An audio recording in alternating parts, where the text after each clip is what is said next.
It's time for the Skyhawks Coaches Corner, recorded live at the Durango and Silverton Narrow Gauge Railroad Museum. Welcome to the Skyhawks Coaches Corner for this week, brought to you by Centura Health and Mercy Regional Medical Center, and recorded live at the Durango and Silverton Narrow Gauge Railroad Museum. I'm Bob Bonner, your host, and I'm joined today by Giedre Tarnauskaite. Right. It was close. It wasn't right, but I'm only going to butcher it once, and I'm going to call you G the rest of the way. That's what everybody else likes to do. Right. And G, we'll jump right into it. You just got the job in February here. Seems like so long ago, a whole quarantine ago. We're now in the second wave of it, but within a month of being hired, the world shut down. Tell us a little bit about that experience trying to come in here. It's sort of the first thing we like to talk to coaches about this year. Sports life in the age of COVID. How is that like getting the job and going through your unique experience then to now get a team ready to play here in a couple of months? Well, definitely was an experience. I would say that. I did get hired in February and made my move towards Colorado from Washington in March, and I actually was on the way to Durango when I found out that everything was shutting down, and that I believe Fort Lewis was at spring break at the time. And so I was really looking forward to see my team and really just hang out with them and get to know them, and finding out that I won't get to see them till later was a little bit difficult because that's something that you look forward to. But my immediate kind of business was to really finish recruiting the class for 2020, because we had a few returners and I needed to complete the roster, so that was my main focus. And during COVID, I think the whole recruiting process has been very different. I'm used to making phone calls and emails and all, but that was it. When COVID started, that's all I had. I couldn't go out and recruit, and I think that was different. But managed to get a really good group and got a few transfers, a few freshmen, and really excited that we got to practice in the fall. Sure. And we didn't even know if that was going to be allowed for us. So I think feel very fortunate that we got to have a little bit of a off season. Was that starting off and having things shut down through recruiting, having to overcome the obstacles and the challenges that presented itself due to COVID and recruiting, then having the fall to practice and get to know a team that you weren't able to introduce yourself to in the spring, was that a little bit of a saving grace? I know the winter season's going to be different, but it was kind of nice to go ahead and get to know your team without the pressure of competition right away, wasn't it? Absolutely. I do think I put things in perspective for myself, and I think that we are fortunate that I got to do that. And I think I wanted to really focus on building good culture, and the time that we got to spend together and practice and team bond, and really we were in our own bubble, so we were just hanging out with each other, and the team were hanging out and going hiking and doing whatever they can. So I do think that was a little bit of a benefit for us, and I just think we're now ready for competition, so we're still hoping that it's gonna happen in the spring. Sure. Good. Now you talk about building a culture and everybody getting to know each other. Let's take a minute and introduce you to Skyhawks fans. Let's go ahead and step back. G, you've got a great pedigree.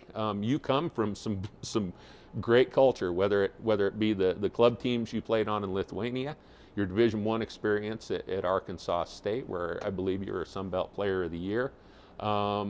Sorry, this is the part, and I know this part where nobody likes to do, but do us a favor. Tell us a little bit about your background so that Skyhawk fans and maybe future Skyhawks know what you're talking about when you talk about the culture of the program you're trying to build here. Where do you come from? So originally, I'm from Lithuania, so it has been quite fun for people in the United States to pronounce my name as you get to experience it. But I came from Lithuania to play volleyball. That was something that I just live and breathe, and I have an older sister who also plays volleyball, and I was fortunate to kind of follow her footsteps and come to the States and play, and really enjoyed it. And as I say to my friends, once I really got to being in the United States, I'm like, now you can't get rid of me. So after graduating and getting an international business degree, I really kind of pivoted and wanted to go into coaching because I realized after graduating I just couldn't say no to volleyball. I ended up coaching club and doing lessons, and once my kind of background is unique when it comes to the green card and citizenship, and I was limited to what I could do. Then once I got my green card, I just put all my resources, all my energy into coaching, and it just led me here and making a few stops on the West Coast. And yeah, I absolutely love it, what I do now. I'm assuming the stops on the West Coast, one of the things I came across in your bio that I just had to ask you about, so thanks for the segue. It was in Europe that you did play some beach volleyball. We don't have beaches in Colorado or in Wyoming where I'm originally from. How much different is that? At the same time, it's kind of the glamour part of the sport. It's the part that you see on TV and stuff. You're more likely. Beach volleyball, talk about doing that, because there's a lot of great volleyball players in the mountain region that obviously never get to play it on a beach. How was that different? I love beach volleyball. I think it's a very smart game, and it's just you and your partner, and you just get to compete and really test yourself. There's nowhere to hide from it, and then you have to deal with the elements. And I did get to play back at home. I was fortunate I played with my sister as my partner, and we did really, really well. And I actually ended up going with a different partner. We went to a junior tournament in Europe, and I got to play in Germany. And that was really fun. And I am glad to see that beach volleyball has grown as much as it has in the United States. I think it's one of the top sports right now. Mm-hmm. And I would love to see it continue growing. So men's volleyball as well. And I actually got to compete in Oregon, and there's a tournament that they put together every August. And you can play in any and every division that you can imagine. It's like 100 courts. And a lot of students, current students, and former players, and anybody that loves volleyball ended up playing. So I do think it's an awesome game. Is it a little volleyball? They talk about golf's a lifelong sport and stuff. Is beach volleyball, where you only need one teammate to do it, is it a little easier to continue to play volleyball after college or whatever than maybe it is to get 5 other people together and play? Is it a way that good volleyball players are able to continue to play competitively? Does beach volleyball make it a little easier to do that? I think so. I know for me, after I played college, I'm paying with my body for every little ache right now. And so I know when I play beach volleyball, it's just a little bit easier. Sure. It's not as painful, but I do think, you just need you and your partner and 2 more people.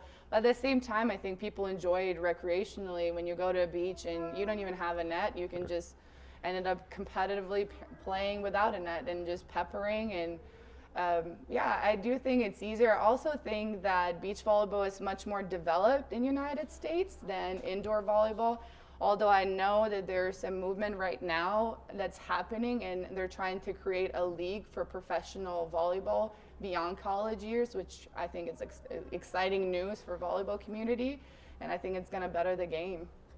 Now, you actually talking about beyond college, you went into coaching beyond college, stay close to the game. And this isn't your first stop, though. Montana, you've been in Seattle. Tell us a little bit now about your coaching experience prior to making the stop here in Fort Lewis. Well, I started in Portland as a volunteer, and I just wanted to get some experience and really see what the college coaching was all about. I think for anybody, at least I think for majority, I would say it's a little bit intimidating when you're coming off the college career and club and kind of trying to see what is college coaching about. And after getting that experience, I got a call from Montana and absolutely loved that. I was there for 3 years, and just getting to know your athletes and recruit them to come and play for you was different than for club, and just really picking who you want to be next to and compete with and really get to know your players.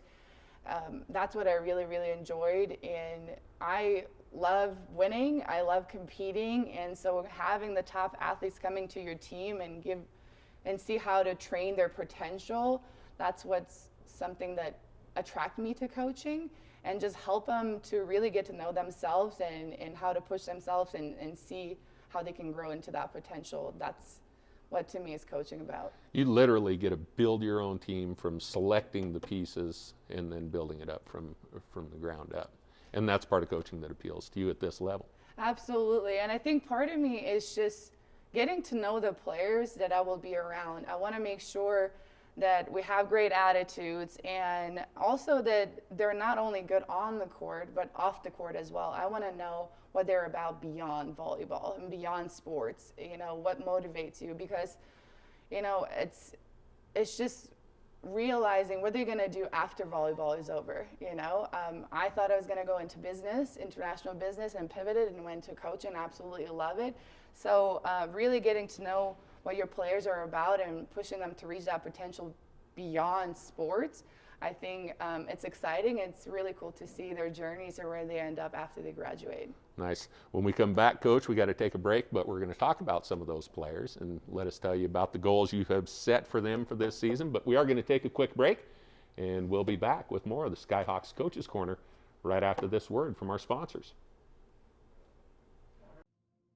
We know that there are certain sports that are more at risk to have ankle injuries. And so for my athletes in those types of sports, I'm often recommending not only preventative fitness activities, but also stretching and maintenance exercises for proprioception, and even so far in some situations, preventative bracing or taping. And you're struggling with either a current injury or an injury from the past that's causing you to have pain and dysfunction, I highly encourage you to get over with Mercy Sports Medicine.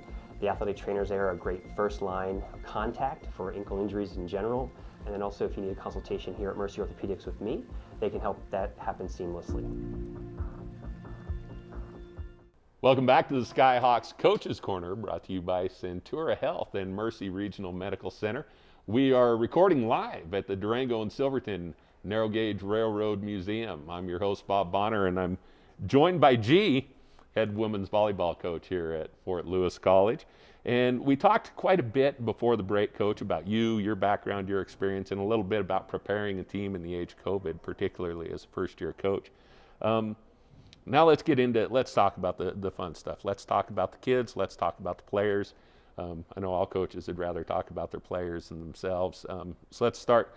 You talk about the importance of setting. And anybody who follows volleyball and knows volleyball, you can stack up the best hitters in the world, but if you haven't got anybody set it up for them, you're not going to do much as a team. One of the luxuries you have as first-year coach is you've got RMAC honorable mention setter from last year, Peyton Hartman coming back. Starting there, that had to make it. You talk about the pieces, having that one in place, that make it a little easier to get started? Absolutely. I think, like I mentioned earlier, I had quite a few returners, and I am really, really happy with all of them, and I think they're really stepping up and performing in the gym, and Peyton Harmon is one of them. I definitely think that setting is one of the key pieces to being offensively effective, and I view setters in football terms as quarterbacks. I think they run the show, and you have to make sure that you're on the same page with your setter, because they kind of have to think in a similar way as you do, or otherwise it's just not going to be a smooth game. And I'm very happy to have Peyton, and we also added McKenna on our team, who's also a transfer, so she's coming with a little bit of experience. And I think you can definitely see the difference in our gym when we have two different setter styles running the court, and I think it's going to be a benefit for us to have such a weapons in our gym and see what they can do in the fall, in the spring, not fall. Now, it's obviously going to be a benefit as far as making it harder for other teams to prepare. If you can be equally effective with both styles. How is everybody doing with that? Do you feel comfortable that you can go out and mix it up and play alongside two different setters when you really get into it? Absolutely. There's a funny story. Me and my assistant, we play like a mini draft in our office, just because we don't have competition right now. So we just do our little mini drafts and try to play who we would start. And we try to instill a culture of competing all the time, every single day. And I think our players are making it really tough to really narrow it down. This person might be edging them one day, and next day somebody's coming back and I say, hey, I just had an off practice, I'm ready to compete. And so it's really fun to see that, and it definitely makes it hard for us, but I think it's going to be harder for our opponents. And I think going back to Peyton Harmon, she's a returner. She's also a left-handed setter, which I think is a big threat, and it's a weapon. She can actually put the ball down, and having her play 5-1 all the way around, you can definitely see the difference, how it stresses out the opponent. And I think it's great for our team because we get to practice against that every day. So yeah, I'm excited to see what's going to happen. Now, let's talk a little bit about the weapons you're going to put around your setters. You graduated the program's top 2 hitters last year, the 2 kill leaders in Bailey Longacre and Ohio Shirley. Well, I'm just going to butcher names today. 9 new players, hopefully with easier names to say, join the roster with you. Alexa will visit with here in a few minutes. But tell us a little bit about Alexa and some of the other players. Who should we look for to make some noise on the court in Wayland? Yeah, well, I think that's one of the unique situations with us. Alexa is the only senior that we have, and I think it has been tough for any senior this year, dealing with COVID and everything, but it was really amazing to see how motivated she was, and her leadership on the court is definitely visible. And it's been amazing to see anything that we thrown a challenge at Alexa, she just stepped up, and you can really hear her on the court now, and that was one of her challenges, and to be a little bit more of a vocal leader. And so I definitely expect great things from her with her experience in playing at different levels and just having a role on the court. Also, I think some of the returners, Riley Johnson, I think she's going to surprise a lot of people. She's a returning sophomore, and she's very strong, she's very vocal, she's a natural leader, and she's taking some presence on the court, and definitely you can sense it whenever she steps up. And my main focus has been offense. I know that has been a struggle in the past for our team, and recruiting some of these weapons like Riley. Well, Riley's a returner. But we also had a few transfers like Maddie Nash. She came from Apima Community College, and she's one of the top scorers on her team. And she's been really pushing us offensively, and she has lots of tools and weapons that she can use. I think overall, I'm excited with all the additions, but also I'm excited with returners because I do feel that they are blossoming and they're coming to their own, and I think they're surprised themselves with their capabilities. Sometimes, just a new coach, a new message, you talk about the returners, sometimes that's just in new bodies to practice with on the court. Sometimes that'll spark almost a second college career for some kids, and it sounds like you're seeing that with some of your returning kids. They're liking the new approach. Absolutely. I think it's very visible to see, it's just a different, any piece you change. When you have one senior who graduates or when you have a new coach, that's going to be a completely new team, new culture. And I do think that the culture that we're able to build is of trust. And also, I think coming from my background, being in Europe, I believe in playing a lot and competing a lot. I think a lot of coaches drill, and I think it makes us feel good about drilling, but I think the game teaches the game, and so we play a lot in our gym, and so I think that's a big piece that makes a difference. And knowing, I think for me, when I was an athlete, I wanted to know that any given day I have a green light to earn my spot, and I think that made a difference for my motivation and having the coaches who believe in that. And so I think that's what we have in our gym, and you can definitely see some of these players fire up, and I have players texting me and saying, hey coach, I'm gonna do better, and what can I do more, and journaling and asking for more feedback or anything that they can improve themselves, and that's what you ultimately want as a coach. Good. Well, and they're going to get their chance in January. You've got a couple of pods that will host here and home event against CSU Pueblo. It's a unique schedule for the year and challenges, and everybody gets to waive a year of eligibility. So you get a little competition, but at the same time, you do get a developmental year to focus on building your new program. Correct. I think it can make you breathe a little bit easier. Is thinking, hey, if we don't get an opportunity or we have some room and flexibility to, just take a year as a development, but a year. But at the same time, I think, like I mentioned earlier, our players have goals outside of volleyball. They think of their careers. They think of internships, jobs, anything that's going to come after graduating. So I think nobody really were anticipating COVID and say, hey, I'm going to have a free year. Right. So every day we're taking as opportunity to get better right now at this moment because we don't know what's going to happen in the future. So we had these conversations with our players, that there's opportunity for pretty much everyone to return if they would want to do that. And that's just still a conversation that we're having. Good, cool. All right, Coach, conversation. My boss is telling me ours is about to come to an end. We got one more minute. I like to play a little rapid fire game with everybody. Oh, We call it, yep, so don't think about it. I call it the one, okay? And that means you can only give me one. You got to pick one, okay? I'm going to ask you 5 questions. You just got to pick one. First thing that comes to the top of your head, all right? Pick one. Day at the beach or day in the mountains? Beach. Okay? One game that replays in your head over and over. What's the one game you always remember? Volleyball. Player or coach? Oh my gosh. I replay every game in my head. There's no favorites. That's not one, but I'll let you off. That's all right, I'll let you off on that. How about a player you played against or coached against that haunts your dreams still, that you're glad you don't have to see anymore? First thing that popped in my head was myself, I would say.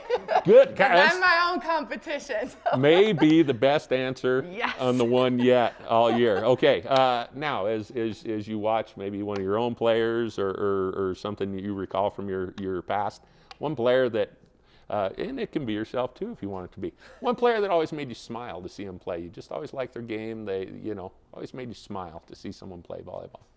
Who would that be? I have to give a shout out to my best friend, Caitlin Biscaglia. She was my teammate and still my best friend to this day. So I think she's the one that taught me a lot about who I am now and really helped me through the culture shift and kind of really reached out to me. Good, good. All right. One thing you want to give back to the game. One thing I want to give back to the game. I think as COVID is teaching us is just taking every opportunity as not a given. So I think just continue having that passion and allowing the players just to be players and not overcoach. Have the freedom to experiment and really find out who they are about. I remember that. As a former coach, yeah, it's about them, not about us. Correct. Gee, this was a great conversation. Thanks for joining us on the Skyhawks Coaches Corner. Thank you. I appreciate it. We're going to go ahead and take another break. When we come back, we'll visit with Alexa, one of the Skyhawks who will be taking the court in Wayland in January, right after this. You can't stop the snow from falling, but you can make sure it doesn't slow you down. The Kubota Grand L Series, featuring an enclosed cab and all the snow removal equipment you need, is the ultimate package for outstanding performance, comfort, and taking on winter. Right now, get financing as low as 0% APR for up to 60 months, plus a 6-year limited powertrain warranty. See your local Kubota dealer today. Southwest Ag, your Four Corners all-season equipment superstore. Online at swaginc.com. Welcome back to the Skyhawks Coaches Corner, presented by Centura Health and Mercy Regional Medical Center, and recorded live at the Durango and Silverton Narrow Gauge Railroad Museum. I'm your host, Bob Bonner, and I'm joined now by Skyhawk senior volleyball player Alexa Treguboff.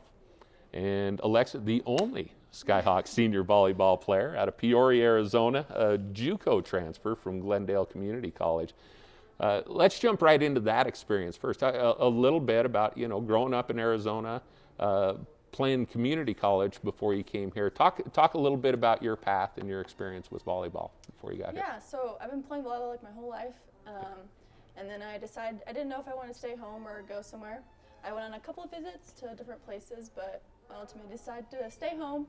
And I played at Glendale, like you said, and it was a really good experience. I loved the coach. I loved all my players there, all my teammates. And it was just a really good competitive experience, and I really enjoyed that. And I think that really helped me coming into another college, and the transition was really easier. So then that really helped me with my playing experience and just my overall volleyball experience. Did it make you feel like you belonged, like you were ready then to play at a four-year school, for sure. that 2-year junior college, just like it's supposed to make you feel like you belong in a college classroom sometimes. It a little less intimidating coming onto the floor and coming into this program because of the JUCO experience. Yeah, definitely. And successfully, you joined the Skyhawks team last year. We talked about the 2 kills leaders moving on and everything, but you were 3rd on the team in kills and 2nd in digs. We talked about an emphasis on offense with G earlier, but good to know that someone can drop into the back row and keep it alive and get it back across the net too. You're a well-rounded player. Is that something that you set out to be, or is that just sort of the way it worked out? For sure. I think always the big goal is to be the best you can in everything. And I think I really push forward to just be good in passing and digging and hitting and try to be the best you can in everything you put your mind to. But you like get up in the front row and hit. I mean, if you had if you had a choice, I know all players want to stay on the floor and never come off.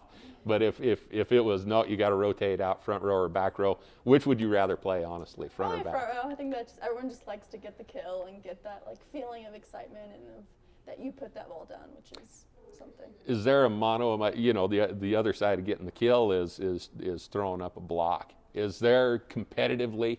We'll be talking to the football guys for next week's show, but there's that collision at the line of scrimmage in football.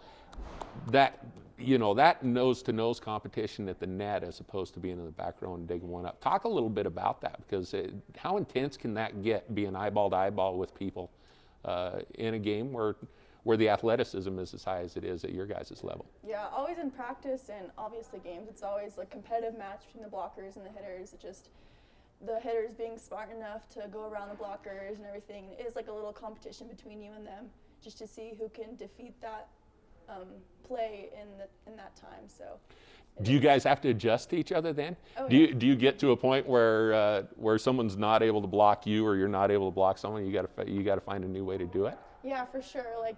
Obviously, players have tendencies and ways they like to hit more. So it's always the blockers play to move around them and try to figure out where their tendencies are. Coach talked about you guys being able to throw 2 different setters out there and show opponents 2 different looks. How comfortable are you as a player jumping back and forth between those 2 setters? I think it makes you a better player, just being able to hit off different setters and be able to adjust to different sets and everything. And I think that's a really good positive thing in our team. So I think it's really helpful, but I think I'm able to adjust well to the differences between them. Do you have to consciously go, oh, got to switch when the new setter comes on the floor, or do you practice enough together that it becomes pretty seamless? I think we've practiced enough where we've gone used to them and used to their sets, so it's getting easier, yeah. Okay. All right, I'm getting the high sign from the boss, so we're going to wrap it up. Hope that went quick for you. You're going to play the one with me now too. Okay, good. Good. Now you saw how Coach did with this. You got to cheat a little bit on it. You got a preview, she didn't.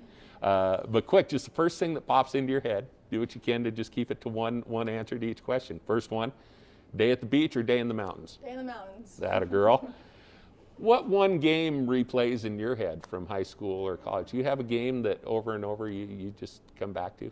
Yeah, probably in junior college, we were in the semifinals that game, and we lost that game, so that one just replays over and over. It's the one you want back? Yeah, for sure. Okay. Well, and maybe it was from this same game. Is there a player that haunts your dreams or used to keep you awake at night when you played against her? I don't know. My friend Cornelia Liberty's she's always a tough one that I. Okay. Well, and to be able to be friends, that's great. Yeah. How about that one person that watching them play, you've always enjoyed watching play? I think Bailey last year. She was a really good competitor. Okay. Yeah. Set a pretty good. Is there an example she set that you try to live up to as a For senior? sure, yeah. She's a great leader on the court, so I mean it's hard to meet her expectations, but always look up to her and her. Okay. Okay. Last one. One thing. When it's all said and done, it's your senior year. Maybe next year's your other senior year. Who knows? You got plenty of time. But when that's all said and done, what's the one thing you want to look back on and say you gave back to the game of volleyball? I'm just remembering like the love of the game, just always with the COVID and everything Coach said, just remembering that like volleyball is only a period of your time, so you want to put everything you have into it and just carry that on for the rest of your life, I think. Great. That's just good philosophy. I don't Yeah. care what you're talking about. Alexa, thanks a lot. You're a Thank great guest, and good luck in January when games get going. Thank you. That's going to wrap it up for this edition of the Skyhawks Coaches Corner, presented by Centura Health and Mercy Regional Medical Center. I want to thank Coach G and thank Alexa for joining us from the Skyhawks volleyball team. And thanks to Al and the gang here at the Durango and Silverton Narrow Gauge Railroad Museum for allowing us to record the show here. We'll be back next week with football coach Darius Smith and a couple of players from the Skyhawks program. Looking forward to talking to you then.